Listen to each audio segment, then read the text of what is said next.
এই সরকারকে দুর্নীতির বিরুদ্ধে তার অবস্থান সুস্পষ্ট করতে হবে এবং অর্থ পাচার রোধ করবেন কিনা, কিভাবে করবেন, সুনির্দিষ্ট পরিকল্পনা ঘোষণা করতে হবে। অপচয় রোধের জন্য কি প্ল্যান করবেন, রিফর্ম করবেন, এটা সুস্পষ্ট ঘোষণা দিন। এই প্রতিশ্রুতি এবং কমিটমেন্টের জায়গায় যদি আপনারা আসতে ব্যর্থ হন, তাহলে আপনি উইথড্র করেন, আপনি জনকল্যাণমূলক বাজেট দিচ্ছেন এই বক্তব্য উইথড্র করেন, কারণ এটা একটার সাথে সঙ্গতিপূর্ণ। আপনি যদি ওগুলো এনশিওর করতে না পারেন, তাহলে আপনার বাজেট জনকল্যাণমূলক হবে না, জনগণের সুফল পাবে না।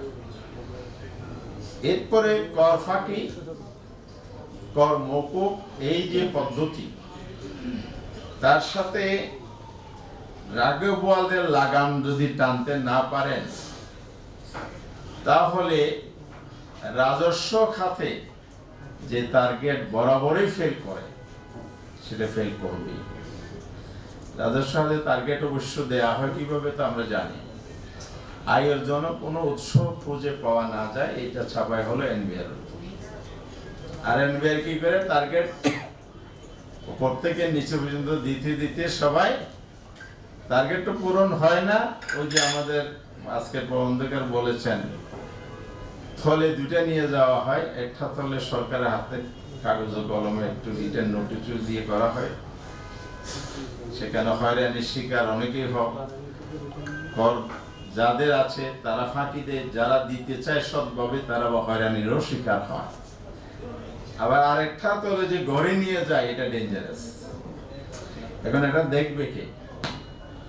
এখন রাষ্ট্র যদি সেটা না দেখে, সরকার রাষ্ট্রপক্ষ যদি এই কাজটা এনশিওর করতে না পারে, তাহলে আমাদের রাজস্ব ক্ষেত্র যে নৈরাজ্য, এটা বন্ধ হবে না, সুশাসনও আমরা এনশিওর করতে পারবো না। আমি কথা শেষ করতে চাই, আজকের এই পরিসরে যে আলোচনাগুলো হয়েছে, মৌলিকভাবে বাজেট বাস্তবায়ন সক্ষমতা বাড়ানো, স্বচ্ছতা এবং জবাবদিহিতা নিশ্চিত করতে হবে।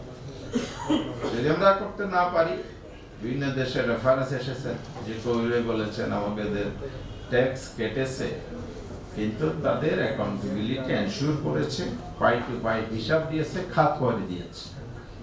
বাংলাদেশ এই জায়গায় আসতে আরো অনেক সময় লাগতে পারে, কিন্তু শুরু তো করতে হবে। আপনি যদি শুরুই না করেন, তাহলে সেই টার্গেট অ্যাচিভ করবেন, সেই জায়গা যাবেন কিভাবে? জুলাইয়ের আকাঙ্ক্ষা, এরকম একটি রাষ্ট্র, এরকম একটি দেশ, আমাদের তরুণরা জীবন দিয়েছে, আমরা সংগ্রাম করেছি, রাজপথে অনেকে রক্ত দিয়েছে। সেই প্রত্যাশা পূরণের পাশাপাশি বাংলাদেশকে যদি আগামী দিনে সমৃদ্ধশালী একটা উন্নত বাংলাদেশ করতে হয়, স্বল্প উন্নত দেশের আসন্ন চ্যালেঞ্জ মোকাবেলায় যদি আগামীর বাংলাদেশকে আমাদের সেই জায়গা থেকে বের করে নিয়ে আসতে হয়, তাহলে অবশ্যই সুনির্দিষ্ট প্ল্যান নিয়ে আমাদের আগাতে হবে এবং পলিটিক্যাল কমিটমেন্টের জায়গাটাকে কথা কাজে মিল রাখতে হবে। দ্বিচারিতা আমাদেরকে পরিহার, আপনি সংস্কার করবেন না, প্রতিশ্রুতি দিয়েছেন, আবার অভিনয় করেছেন নির্বাচন আদায় করার জন্য, এসব কথা আবার আত্মস্বীকৃতির খুনির মতো বলবেন, যাতে এগুলো পছন্দ করে। এগুলো পরিহার করেন, বিচারিতা নীতি থেকে বেরিয়ে এসে দেশকে এগিয়ে নিতে হলে আন্তরিকভাবে সরকার, বিরোধী দল, জনগণ সবাই মিলে সম্মিলিত প্রয়াস ছাড়া এটা সম্ভব না। আসুন আমরা সেই লক্ষ্যে কাজ করি। জামাত ইসলামের পক্ষ থেকে আমরা সেই প্রস্তাবনা নিয়ে সামনে আসবো ইনশাআল্লাহ।